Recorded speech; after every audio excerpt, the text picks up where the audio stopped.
In the second part, I have to say, being beaten up by Ray Fiennes was pretty fun. It wasn't always comfortable, but it was fun. I did quite enjoy. I enjoy scenes like that where I get slapped around a bit. It's quite fun. Yeah. So that was good. That was definitely a highlight. Being on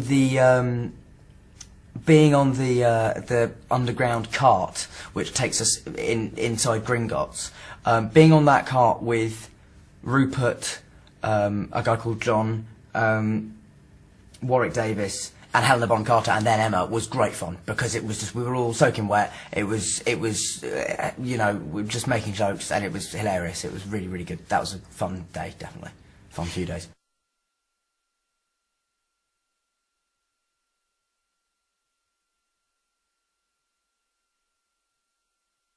Weirdly enough, the most emotional shot of the film was probably the last one, which was not an emotional scene, but it was a scene where literally, it was a shot of me jumping into a fireplace at the end of the Ministry of Magic chase scene, and then after that, that was our last shot on the film, and so that was how we ended it. I think the other emotional scene in this film is the one that I've been most looking forward to as well, was the scene where I walk into the forest and suddenly I see my parents and Sirius and Lupin standing in front of me, and that was an emotional scene, also because Gary came back for it, and you know, and also because, you know, Adrian and Geraldine, who play my parents, are wonderful, and I'm in a way, personally, why I'm so sad they died is that I would have loved to act more with them, and also the character of Lupin dying for me is one of the most upsetting in all the books, because I love that character, and so yeah, that scene was pretty emotional, I think. It should be, anyway.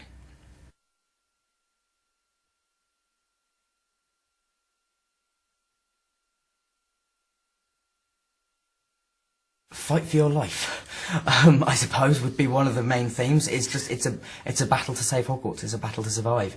It's a battle to see the next morning. That's kind of the thrust of most of the film, and also it has all the Harry Potter themes of, you know, friendship and all those things, and how tested that can be, and, you know, in this even more extreme situation, how much these 3, 4, 5, you know, the whole school relies on each other, and that's what I love about it. It's about communal spirit. And surviving.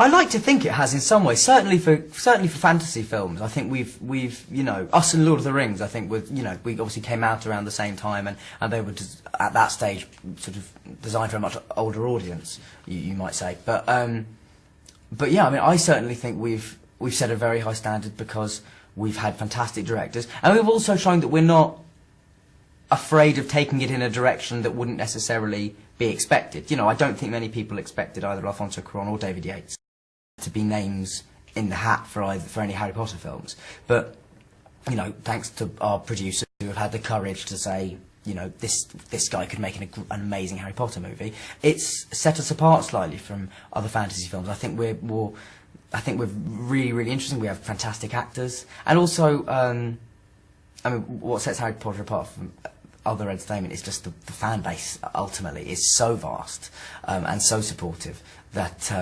Yeah, I mean, it's hard for other things to compare for it. But you know, but obviously now there's films like Twilight and the Narnia films that all came out, and, you know, and they're doing well as well, and brilliantly in Twilight's case. But I think Harry Potter manages to combine an innocence and an Englishness with an edge you rarely see in sort of supposedly children's films.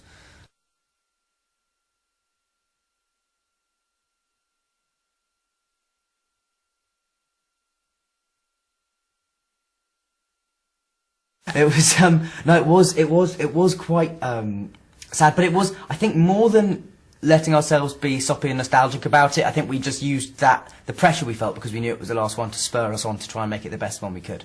I think we channeled that energy into a more positive, sort of constructive frame of mind.